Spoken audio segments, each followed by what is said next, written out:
സർക്കാർ ജീവനക്കാരുടെ സംഘടനയായ ജോയിന്റ് കൗൺസിൽ പാലക്കാട് സിവിൽ മേഖലാ സമ്മേളനം നടത്തി. യാക്കര സുമംഗലി ഓഡിറ്റോറിയത്തിൽ സംസ്ഥാന സെക്രട്ടറി കെ.പി. ഗോപകുമാർ സമ്മേളനം ഉദ്ഘാടനം ചെയ്തു. സിവിൽ സർവീസിൽ വരുത്തേണ്ട മാറ്റങ്ങളെ സംബന്ധിച്ചുമെല്ലാം തീരുമാനമെടുത്ത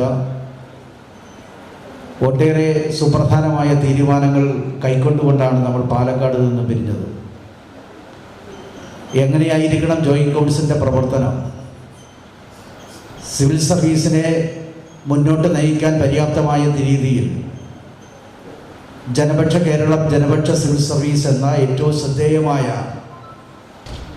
ഒരു മുദ്രാവാക്യമാണ് പാലക്കാട് സമ്മേളനം തീരുമാനിച്ച പ്രധാനപ്പെട്ട തീരുമാനങ്ങളിലൊന്ന്. സിവിൽ സർവീസ് ജനോപകാരപ്രദമാക്കി മാറ്റാൻ, ജനക്ഷേമകരമാക്കി മാറ്റുന്നതിന് വേണ്ടിയുള്ള പ്രവർത്തനങ്ങൾ സംഘടിപ്പിക്കുക എന്നുള്ളതാണ് പാലക്കാട് ചേർന്ന സമ്മേളനം കേരളത്തിലെ ജോയിന്റ് കൗൺസിലിനെ ചുമതലപ്പെടുത്തിയത്. അതിൻ്റെ അർത്ഥത്തിൽ സിവിൽ സർവീസിനെ മുന്നോട്ട് നയിക്കാൻ എവിടെയെങ്കിലും നമ്മുടെ മുന്നിൽ ലക്ഷ്യത്തിൽ നിന്ന് മാറി പോകുന്നതായി കണ്ടാൽ അതിശക്തമായ പ്രതികരണം നടത്താൻ തയ്യാറായ പ്രസ്ഥാനം കൂടിയാണ് ജോയിന്റ് കൗൺസിൽ.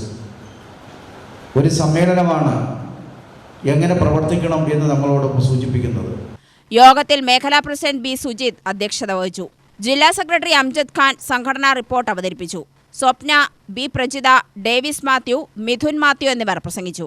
അഴിമതിരഹിതവും ജനോപകാരപ്രദവുമായ സിവിൽ സർവീസ് എന്ന മുദ്രാവാക്യം ഉന്നയിച്ചാണ് സമ്മേളനം സംഘടിപ്പിച്ചത്.